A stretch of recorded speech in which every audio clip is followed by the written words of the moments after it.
Okay, so I want you to just close your eyes for a second. Picture this scene. It is 1967. You're sitting in a dark movie theater. The lights go down, and Disney's The Jungle Book starts playing, and then he enters. Shere Khan, that incredibly aristocratic, menacing tiger. Oh, yeah. One of the absolute greatest villains in animation history, without a doubt. Absolutely. But I want you to really watch how he moves. He doesn't just walk. I mean, he pours himself across the screen. You can practically feel the heavy thump of his paws hitting the dirt.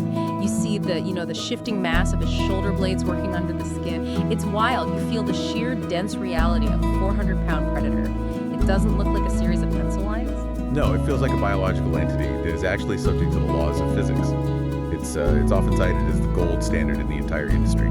That was the moment where ink on paper truly managed to convey genuine heavy mass. Right. And the story, which is really going to frame our entire deep dive today, is that Richard Williams, the legendary author of the book we are diving into today, The Animator's Survival Kit, he once cornered the guy who drew that tiger, the legendary animator Milt Kahl. And Williams basically asked him the question that every single young animator loses sleep over. He said, Milt, how did you get that tiger to weigh so much? Which is really the million-dollar question. Yeah. Because we kind of have to be brutally honest here. Animation's a lie. Yeah. It is inherently weightless. It's just light projected through celluloid or pixels on a flat screen. There's literally no gravity in the medium itself. So if you draw a giant boulder, it doesn't weigh anything. It weighs exactly the same as a drawing of a fluffy cloud. Nothing. So this concept of weight is entirely a psychological trick that you are playing on the viewer's brain. Exactly. And Milt Kahl's answer to that question, it wasn't about cross-hatching or shading or drawing big bulging muscles. It was actually incredibly cerebral. He said, and I quote, "I know where the weight is on every drawing, where it's coming from, where it's traveling over, and where it's transferring to." That distinction right there, transferring to, is the absolute key. He isn't describing weight as some static property like a shipping label on a box. He's describing it as energy. It's kinetic energy moving through a skeletal structure. And that energy transfer is the roadmap for today. We are unpacking Chapter 11 of Richard Williams' masterpiece, The Animator's Survival Kit. The chapter is titled, very simply, Weight. But honestly, it's a masterclass in physics, biomechanics, and crucially, acting. Our mission today is to understand how you create the illusion of gravity from absolutely nothing. Because if you get this wrong, literally nothing else matters. You could have the most beautiful character design, perfect lip sync, gorgeous painted backgrounds. But if the character walks around like they're bouncing on the moon, or they pick up an anvil and it looks like it's carved out of styrofoam, the audience checks out immediately. That believable lie just collapses. So true. So let's start exactly where Williams starts. He calls it the philosophy of weight. But specifically, he really zeroes in on what he calls the thinking phase. Yeah, this is such a crucial concept. Williams posits that the sensation of weight actually begins before the character even lays a finger on the object. He draws this really sharp contrast between how a novice animator tries to show weight versus how a master does it. So let's look at the bad example first. In the novice example, a character walks up to a giant heavy stone and basically just bends over at the waist to grab it. Right, the hinge movement. Yeah, exactly, like a cheap door hinge. And biomechanically speaking, that is a total disaster. If you or I walked up to a 200-pound rock and bent over at the waist with straight legs to deadlift it, we wouldn't just fail to lift it, we would probably snap a lumbar disc in half. Visually, doing that tells the audience, hey, this object is light. It signals a complete lack of physical threat. Because the body isn't preparing for trauma, right? Exactly. The human body knows what's coming. If the character doesn't brace themselves, the object simply isn't heavy. It looks like a prop from a high school stage play. Okay, so what does the good example look like? How does Williams say we fix this? Well, the good example is all about anticipation. The character approaches the rock, but they don't touch it right away. They walk around it, they size it up, maybe they rub their hands together or wipe sweat off their brow. They're calculating the problem. They are. And look at their stance. They plant their feet wide. Getting a base of support. Precisely. They widen their stance to drop their center of gravity. They squat down really deep, getting their own bodily mass as physically close to the object's mass as they possibly can. This is that thinking phase. The character is visibly calculating the effort that's about to be required. By showing the audience this intense preparation, you are basically pre-selling the weight. You're telling the viewer, get ready, this is going to be a massive totally reminds me of watching Olympic weightlifters on TV. The actual lift itself takes, what, maybe 2 or 3 seconds? But the ritual before the lift, the chalking of the hands, the loud stomp, the grip check, taking that huge deep breath, that takes 30 seconds. And that ritual is what actually sells the weight to the audience. That is a perfect analogy. It's the anticipation of force. Williams really emphasizes that you must animate the character's mind processing the weight before their muscles ever engage. Because if the character believes it's heavy, the audience will buy it too. Okay, so we've prepped, we've chalked our hands, we are in the deep squat. Now comes the actual lift. This is where Williams gets into what I'm going to call the anatomy of the struggle. He breaks down the role of the spine, and honestly, this was one of the biggest technical aha moments for me in the whole text. The spine is the primary storyteller when it comes to a heavy lift. Williams describes this highly specific reversal of curvature that acts as a sort of visual trigger for extreme effort. Walk us through that geometry, because I think, most people just assume the back basically stays straight the whole time. Right, but it doesn't. Imagine you're crouched over a really heavy package on the floor. Your spine is rounded forward, reaching toward the object. In geometry terms, relative to the viewer, you are creating a convex curve. Think of the shape of a turtle shell. You're curled over the work. Right, almost like you're protecting it. Now, as you initiate the pull, as you apply massive torque to haul that weight up against gravity, your spine has to instantly snap into a rigid load-bearing shape. So you go from that convex C shape, and you snap into a concave arch. You arch your back backward. So the curve completely reverses direction. It totally reverses. And that snap, the exact moment the spine locks into the arch to leverage the weight, that is what communicates the strain. If you just stood up with a perfectly straight back, it would look like your legs were doing all the work effortlessly. The spinal reversal shows the audience that force is actively traveling through the torso. It visually connects the legs driving into the ground with the arms pulling on the object. There's a really funny but super practical note Williams adds here that I just loved. He says the character adjusts their body, quote, so as not to damage himself. Ah, yes, the hernia factor. Yes, even cartoon characters do not want a hernia. It's hilarious, but it makes perfect sense. We have a deeply ingrained biological imperative to not destroy our own bodies. Self-preservation. Exactly. And we subconsciously look for that self-preservation in the media we watch. If a character lifts a car with terrible form and doesn't even wince or struggle, they look like Superman. They don't look human. To make it feel heavy, the character has to look like they are right on the verge of pulling a muscle. They might wiggle their hips to find the perfect fulcrum. They might quickly adjust their grip. All those tiny micro adjustments scream reality to the viewer. So let's talk about the shake, because nothing sells maximum physical exertion quite like vibration. This is all about the limits of muscular control. When your muscles are firing at 100% capacity to counteract a massive load, they physically cannot hold static. They oscillate. Williams points out that when the character's legs finally straighten out under a heavy load, the knees shouldn't just lock perfectly into place. They should tremble. And the elbows too, right? Especially the elbows. If you're holding a giant rock overhead, the arms are locked out, sure, but the elbow should have this really high-frequency quiver. It's visual shorthand for, hey, structural failure is imminent. It's really interesting how instability equals weight. You would normally think a really heavy object would make you super stable, like planted into the ground. But Williams argues that if you are perfectly still, the object just looks light. Because perfect stability implies the load is negligible. Think about it. Huh? If I hold a feather, I can stand statue still all day. But if I try to hold a washing machine, I am constantly micro-adjusting my balance point just to keep our combined center of gravity over my feet. Those little erratic shuffles, the foot sliding, the trembling, that chaos is the actual evidence of weight. Let's apply this to the complete opposite end of the spectrum. Williams contrasts the heavy rock with a feather and also a brick. The feather really acts as the control group in this physics experiment. The feather represents the total absence of mechanics. When you bend down to pick up a feather, does your spine change shape? No. Do you widen your stance into a tripod? Definitely. Do you grit your teeth and snap your back? No, I'd look insane. Exactly. You don't even think about it. Your hand simply moves and the feather follows. Though Williams does mention one really nice detail about the feather's shape during the lift. He suggests slightly reversing the curve of the feather itself to show air drag. So if you lift your hand up quickly, the tip of the feather bends down. It shows that the feather is so ridiculously light that just the ambient air resistance is fighting it. But the character's body, totally unaffected. Then you have the brick. which is this perfect intermediate weight. It's dense, but you can easily lift it with one hand. The brick is a brilliant study in counterbalance. It's small enough to grab, but it's heavy enough to pull your skeletal alignment out of whack.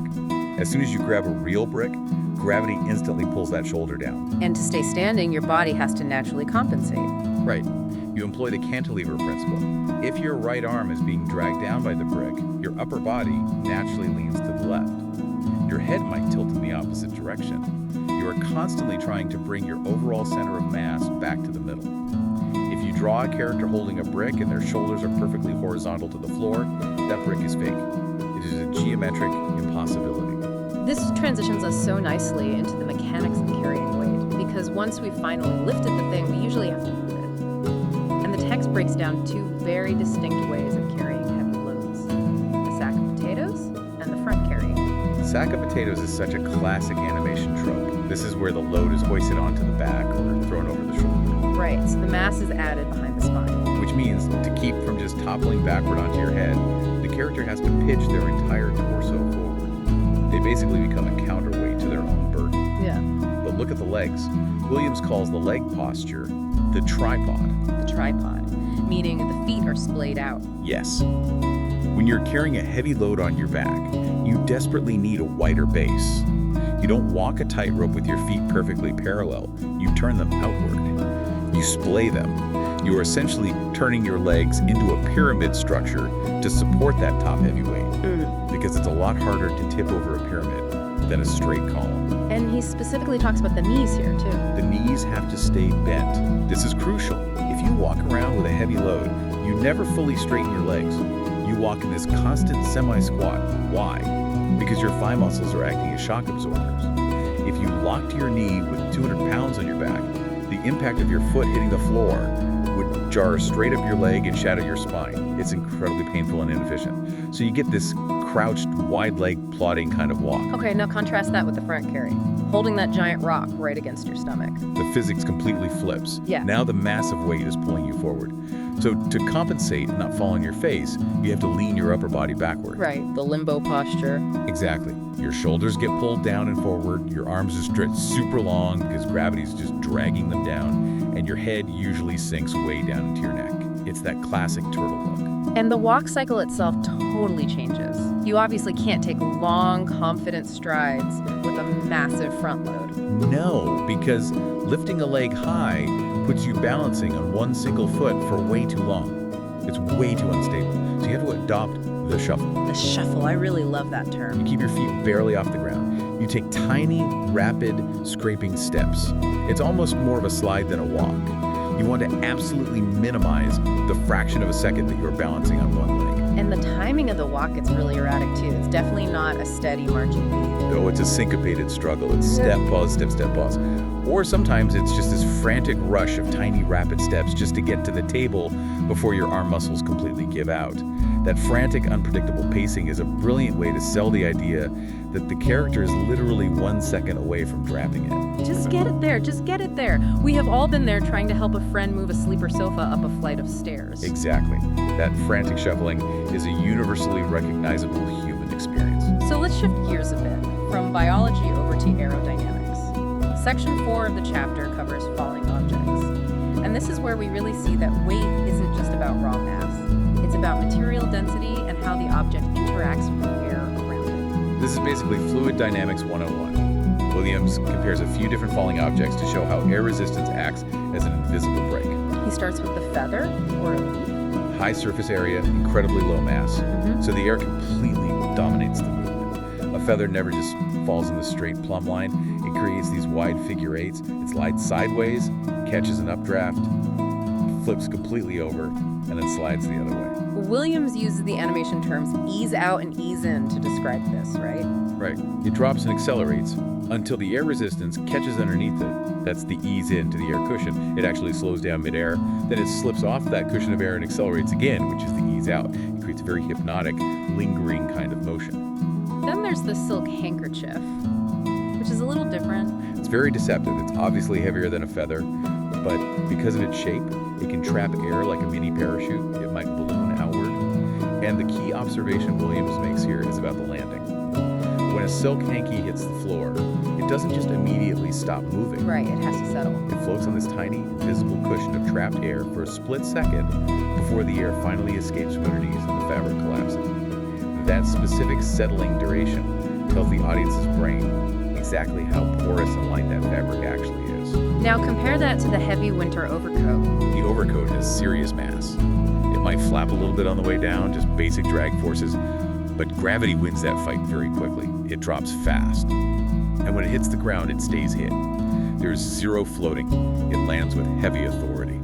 Speaking of hitting the ground, the exact nature of the impact, the contact point, is such a huge part of selling the illusion. The text differentiates between dead impacts and elastic impacts. The splat versus the bounce. Let's talk about the splat first, like dropping a heavy ball of wet mud or thick dough. Williams is incredibly specific about this. He says there should be absolutely no in-between drawings at the exact moment of impact. Right. You go directly from the falling, stretched frame straight into the flattened, splatted frame on the ground. Wait, just a one-frame transition? Yes, you want that visual shock. A soft, extremely heavy object absorbs all of its kinetic energy instantly upon deformation. It hits and spreads immediately. If you try to animate that transition too smoothly with too many frames, it looks like the mud is consciously deciding to spread out. It looks alive. You want violence. Bam, flat. Okay, then you have the China cup. This is a highly fragile, rigid object. There's a trick he mentions here that I found so incredibly clever. He advises against just shattering it on the very first frame of contact. This goes right back to the believable lie. In actual physical reality, a porcelain cup dropped on concrete might shatter instantaneously. But to the human eye, watching at 24 frames a second, that can register as a visual glitch. It happens almost too fast for our brains to comprehend. So, animators use a cheat. They let the cup bounce, just a tiny microscopic hop, and then shatter it on the second contact. It creates a beat. It gives the eye a fraction of a second to register, the cup has arrived at the floor. Then you deliver the explosive payoff of the destruction. It feels much more correct to the viewer, even if it's technically less accurate to real-world physics. It prioritizes storytelling clarity over scientific reality. And finally, the battle of the balls. The tennis ball versus the bowling ball. A classic physics classroom demonstration. The tennis ball is highly elastic. It squashes significantly upon impact, stores all that kinetic energy like a spring, and bounces back up high, quickly regaining its original round shape. And the bowling ball. The bowling ball is utterly rigid. It has almost zero squash. It might have a very, very slight bounce, barely perceptible to the eye, and then it just rolls immediately. Yeah. But here's the sensory detail that Williams adds that totally blew my mind. With a really heavy steel ball, or a bowling ball, the sound effect actually belongs after the visual hit. Wait, seriously, the sound comes late. Just by a frame or two, maybe a 1/12 of a second late. That seems so counterintuitive. Why would a delay make it feel heavier? Because it creates a massive sense of scale. It mimics the idea of reverberation, or the time it takes for a massive shock wave to travel through the air to your ears. Imagine a giant vault door slamming shut. If the visual slam and the clang are perfectly instantaneous, it can feel small and teeny.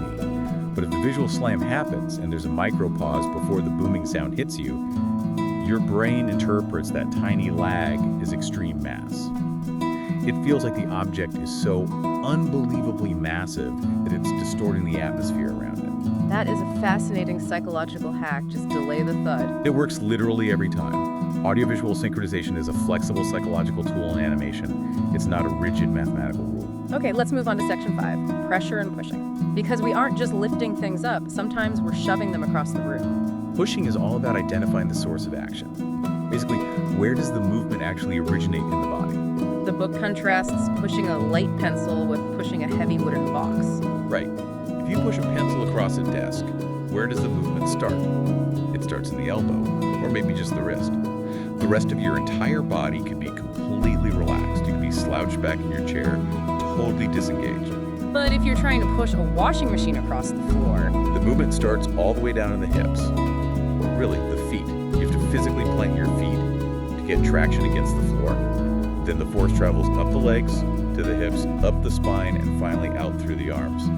The arms are merely the transmission, the legs are the engine. so for a genuinely heavy push, the body is the engine and the arms are just the connecting rods. That's a fantastic analogy.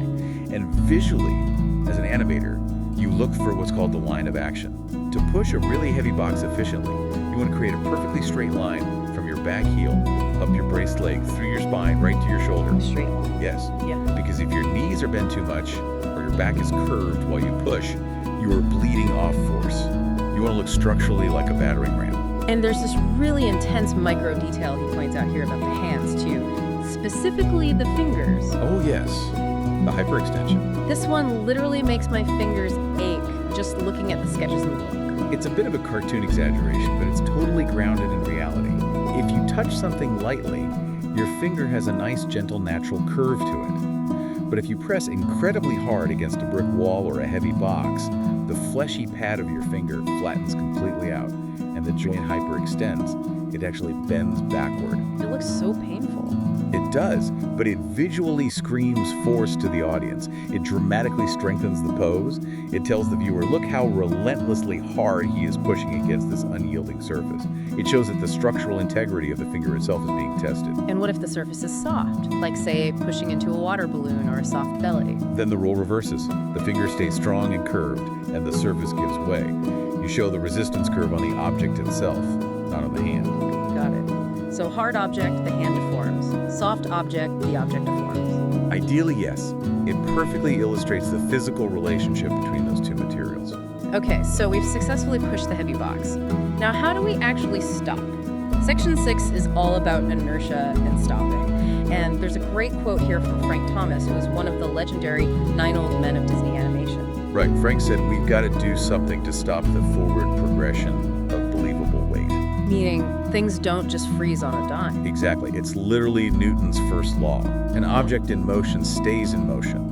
In really bad animation, a character sprints at full speed and then just stops. Yeah. Like they hit an invisible brick wall. Mm-hmm. In reality, that is impossible. Your inertia carries your mass forward. So how do you animate a believable heavy stop? You have to stop in bits. Stop in bits. Yeah. Break that down for us. You don't stop the entire body all at exactly the same time. The feet might plant into the ground and stop first. They are the brakes. But the massive momentum carries the hips and the stomach forward. Then the hips reach their limit, stop, and settle back.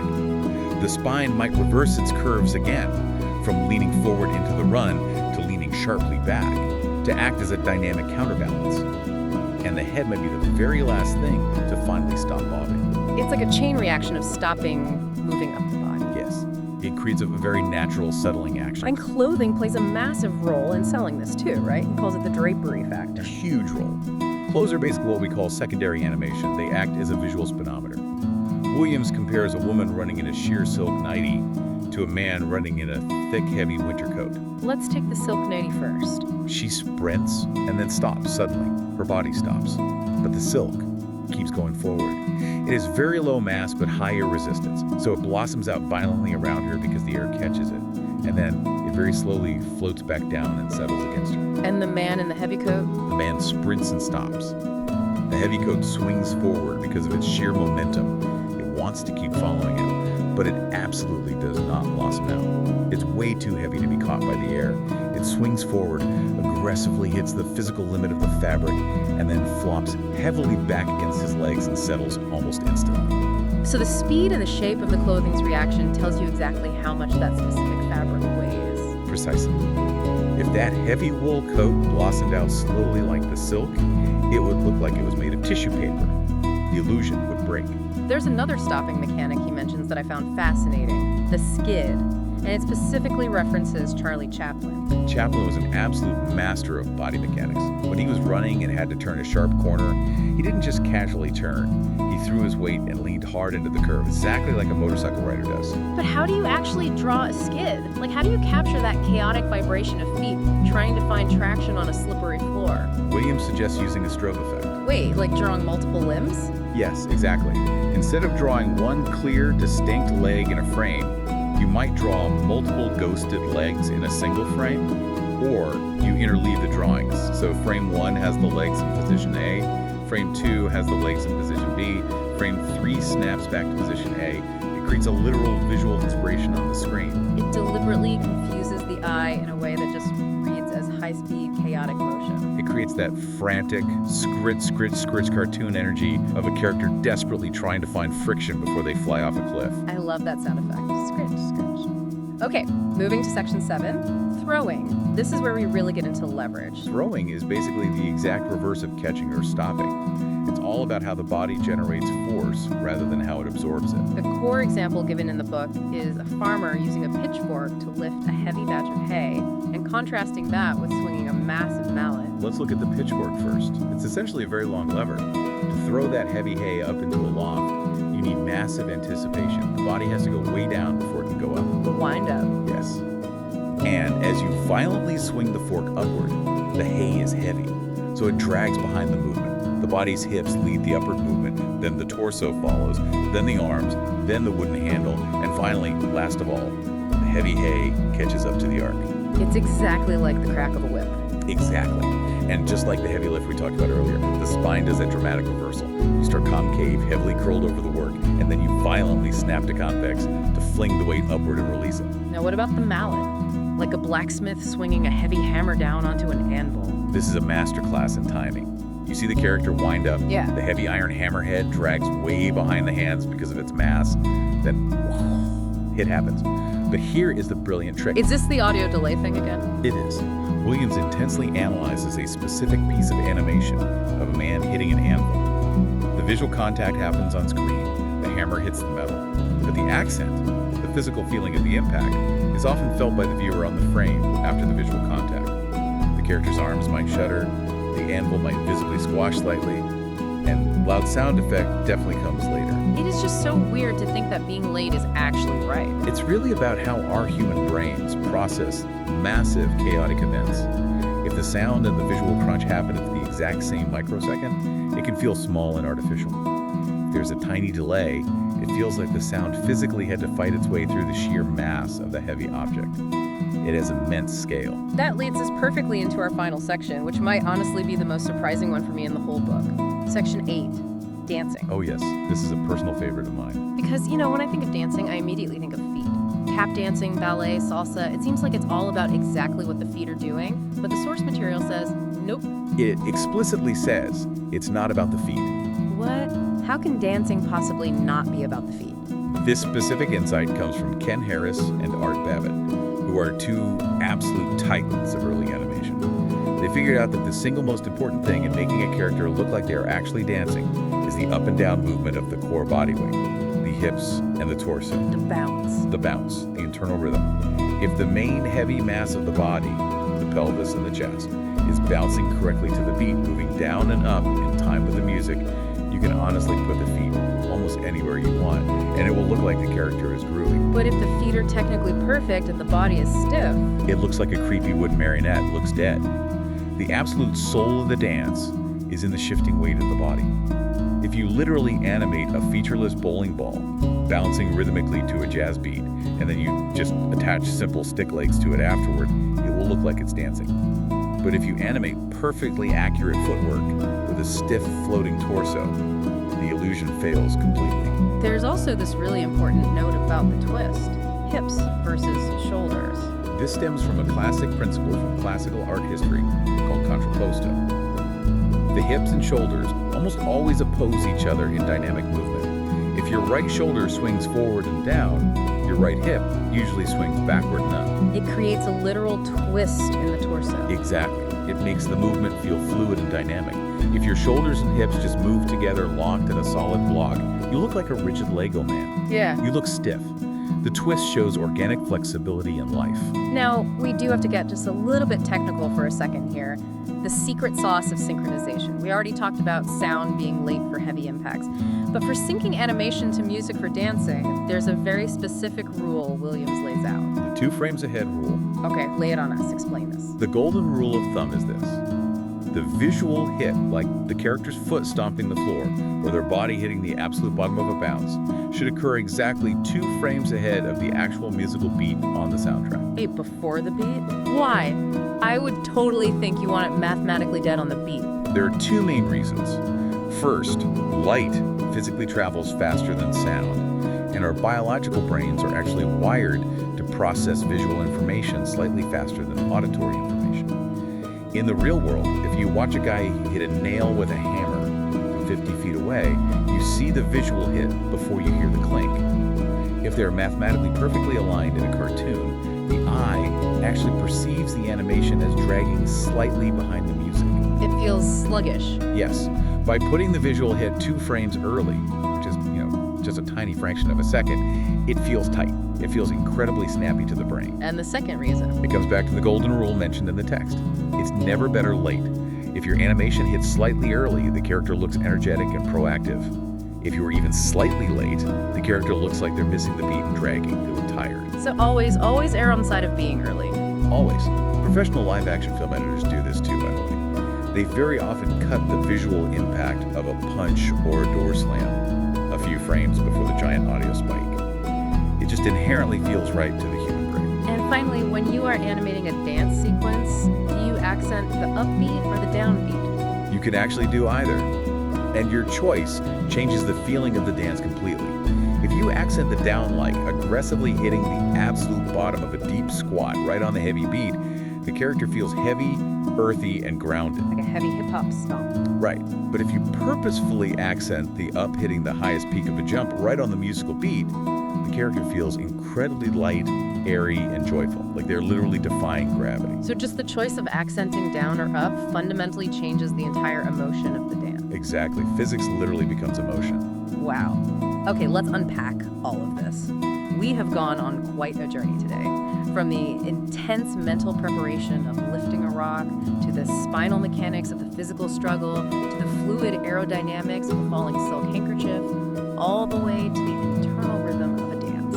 It really is a journey through physics, but fundamentally, it's a profound journey through observation. That is the big takeaway for me. Milt Kahl didn't just inherently know how to draw better than anyone else. He knew how to see. He profoundly understood how the physical world actually worked. That is exactly the so what here. Why does any of this matter to you, the listener, even if you never intend to pick up an animator's pencil? Because once you deeply understand these rules, how weight transfers through a spine, how anticipation signals threat, how things settle dynamically, you start seeing it absolutely everywhere in your daily life. You literally watch a movie differently. You really do. You watch a live-action actor walk heavily across a room, and you see the weight transfer in their hips. Or you watch a crappy CGI monster in a massive blockbuster, and you instantly know why your brain is rejecting it. Oh, there's no inertia. Oh, there's no physical anticipation before it jumped. It effectively ruins bad movies for you, but in a really good way. It completely deepens your appreciation for the artists who get it right. And it also makes you intensely aware of your own body mechanics. I know next time I have to pick up a heavy box of books, I'm going to be actively thinking about my spine curve reversing. I'll be asking myself, am I doing the convex to concave snap right now? Please remember to lift with your knees, though. Don't act it out so hard you hurt yourself. Safety first, definitely. But I really want to leave everyone with a final provocative thought from the source material. Richard Williams explicitly says that mastering all this complex physics, the drag, the swash, the stretch, the timing, that is all just the very beginning. Right. He says the ultimate question is, who is lifting the rock? And why are they lifting it? That is the absolute key. Weight versus personality. The physics we discussed today is just the tool set. The art is the raw emotion. An exhausted mother lifts a heavy cardboard box entirely differently than an excited child lifts a giant present. A terrified soldier lifts a heavy beam completely differently than a confident thief hoists a safe. It brings up such a fascinating question for you to mull over after this. How does your internal weight, your emotional baggage, your current mood, your unique personality, how does that change how you physically walk down the street? How does an argument you had this morning change how heavily you sit down in a chair? We literally all carry weight. Some of it is just standard gravity, but a huge amount of it is life. And the truly best animation captures both simultaneously. What a deep thought to end on. Thank you so much for joining us on this incredible deep dive into gravity, mass, and ink. It was an absolute pleasure. Keep your eyes wide open, really watch how the world moves around you, and we will definitely catch you on the next